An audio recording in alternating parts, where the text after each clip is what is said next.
Hello అండి, ఎలా ఉన్నారు? అందరు బాగున్నారా? ఇవాళైతే డే 2లో సెకండ్ మీల్ అయితే మనము డిన్నర్కి ఏం ప్లాన్ చేశానో ఈ వీడియోలో చూపిస్తాను మీకు. నా లంచ్ అయిపోయిన తర్వాత నేను ఇల్లు అయితే క్లీన్ చేసేసాను. క్లీన్ చేసిన తర్వాత నేనైతే వాకింగ్కి వెళ్దామని చెప్పేసి రెడీ అవుతున్నా. అయితే నేను ఇక్కడ ఇండోర్ ప్లాంట్స్ తీసుకున్నా అండి. అంటే నేను ఇండోర్ ప్లాంట్స్ అంటే మామూలుగా ఆర్టిఫిషియల్ వద్దు అని రియల్ ప్లాంట్స్ తీసుకున్నాను. బట్ ఇది వాటర్ వేసినా ఎండిపోతున్నాయి, వాటర్ వేయకపోయినా ఎండిపోతున్నాయి. ఎందుకో మీకు ఏమైనా సజెషన్ తెలిస్తే మాత్రం చెప్పండి. నాకైతే పెద్దగా వాటి గురించి తెలియదు. ఇంకా నేను వాకింగ్కి వెళ్తున్నాను కదా, నిన్న స్నో చూసారా అండి? నిన్న స్నో అయితే చాలా ఎక్కువ ఉండే, అంటే గ్రాసే కనబడలేదు. నిన్న వీడియోలో పెట్టాను నేను, కావాలంటే చూడండి. బట్ ఇవాళ అయితే వెదర్ బాగుండడం వల్ల మంచు అయితే కరిగిపోతుంది. మంచు కూడా ఏడుస్తుంది అనుకుంటా, ఎందుకంటే అందరు నా మీద పడి ఏడుస్తున్నారు స్నో స్నో స్నో అని చెప్పేసి. అందుకనే పాపం మంచు కూడా కరిగిపోతున్నట్టుంది నీళ్ళలాగా. చూసారు కదా, అక్కడ మొత్తం వాటరీ అయిపోతుంది. మోస్ట్లీ ఒక 2-3 డేస్లో ఇంకా కరిగిపోతుండొచ్చు.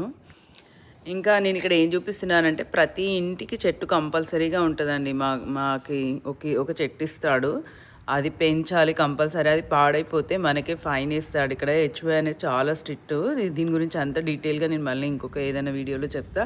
ఇంక ఇవాళ మనము రెసిపీకి వెళ్ళిపోదాము.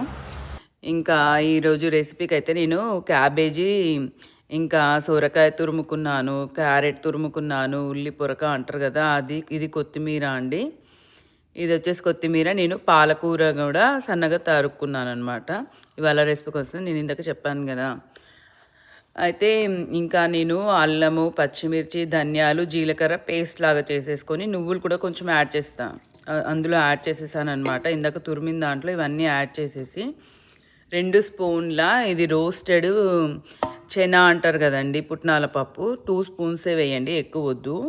ప్లస్ ఇంకా కొంచెము శనగపిండి కూడా యాడ్ చేశాను. ఎందుకు అని అంటే మనకి రొట్టెలాగా పిండిలాగా కాకుండా జస్ట్ బైండింగ్ కోసము. ఇది రొట్టెలాగా రాదు కాబట్టి నేనైతే రోటీ మేకర్ తోటి ఇలా ప్రెస్ చేసుకున్నాను.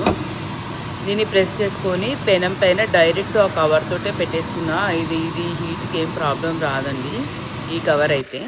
అందుకే నేను పెట్టుకొని మెల్లిగా తీస్తున్నాను. బట్ నాకు చేతిలో ఫోన్ ఉంది కాబట్టి నేను తీయలేకపోయాను. బట్ వచ్చేస్తుంది కొంచెం మెల్లిగా. అంటే చూసారుగా ఎంత బాగా వచ్చిందో. ఇంక ఇవాళ డిన్నర్కి అయితే నేను ఇంతే అండి.